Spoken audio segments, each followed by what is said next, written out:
Hello, artists. Today we are going to be creating a cupcake drawing in the style of Wayne Thiebaud. If you've checked out the Google Classroom assignment, you should have seen some of the examples of Thiebaud's work. But what you need to know is that Thiebaud loved to paint food. Thiebaud is a 99-year-old painter, and he is still going very strong.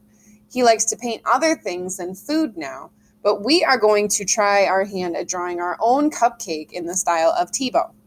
Not Thiebaud, Thiebaud. So, the things you will need are a pencil, a ruler.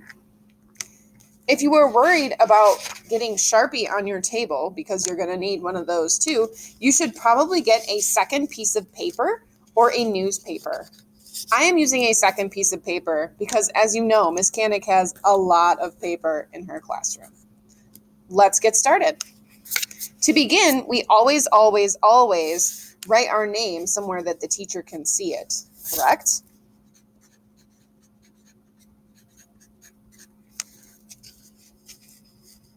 And I am going to tuck my name down there because we don't need it to do the project.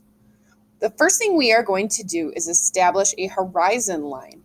A horizon line goes from side to side, like our horizontal line, and it also tells us where things begin and where they end.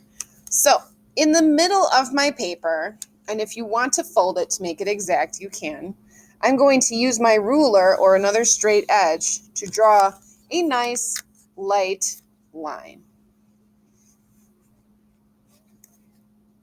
After my horizon line is done, and it looks like mine might need to be flipped,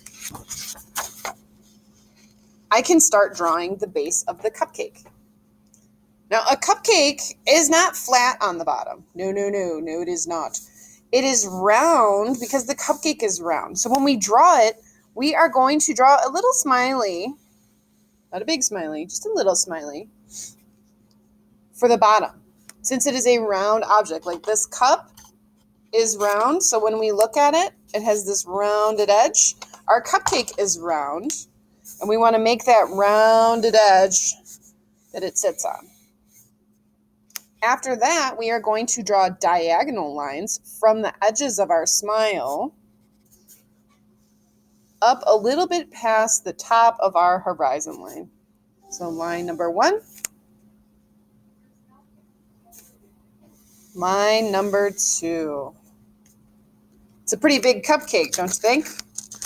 I am going to move my camera down so you can see a little better. So we have these two diagonal lines that are not really wide because our cupcake is pretty narrow. From these diagonal lines, we are going to draw Zig Zag lines. If you've ever eaten a cupcake, you know that this is that paper that you have to peel up before you get to take a big, juicy bite, right? From here, we can actually erase the horizon line inside of our cupcake. Because our cupcake isn't see-through, it's solid. So we should have something that kind of looks like a birthday crown. We need to draw lines that go from the bottom points of our zigzags to the bottom edge of our cupcake. I'm going to start on the right and work my way down. And notice that my lines kind of change direction. So this one is very vertical, straight up and down. And these are more at a diagonal. You can do that if you want to, or you can just draw them straight up and down. If you make them straighter in the middle and fan out as diagonals to the sides, it looks like it's open. Now the fun part, the cupcake. You can make your cupcake look like anything you want, but there are some rules. Rule number 1, you must have 3 tiers for your cupcake, and that means layers. So to draw one tier, I am going to draw a frown line all the way across. That is tier number 1.